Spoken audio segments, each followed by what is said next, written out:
What's going on, guys? Mez here, and I want to quickly summarize the mobility motor control continuum.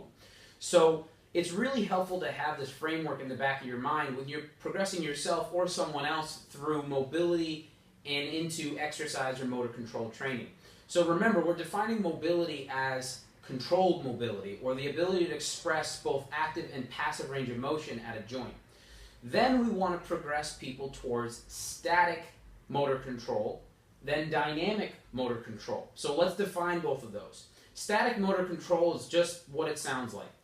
You're basically holding a position or a posture still. So you have a fixed base of support and a fixed center of mass, and you're trying to hold. Isometric training would fall into that category. Dynamic postural control has two different categories. One is called dynamic postural control, where we have a fixed base of support, yet a moving center of mass. Then we have static dynamic control, which means I have now a moving base of support and a moving center of mass. So let's give some examples here. So if I want to demonstrate or integrate hip extension after doing some hip mobility drills, we can do something called a kneeling carry with a kettlebell.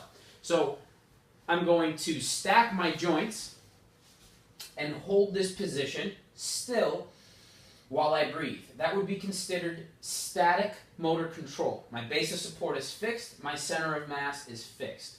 If I want to progress someone in that one session into dynamic postural control, well then I can have them shift the kettlebell behind them while trying to remain still, so my base of support is now still fixed, but my center of mass is slightly moving because I have to manipulate an object. Now, so that would be a fixed base of support, moving center of mass. If I want to transition to static dynamic control, well then I would ask them to step forward with one leg. So now I have to shift my center of mass over a new base of support in order to free this limb for stepping function. So you can see how my base of support just went from 2 contact points on the ground to 1 contact point on the ground.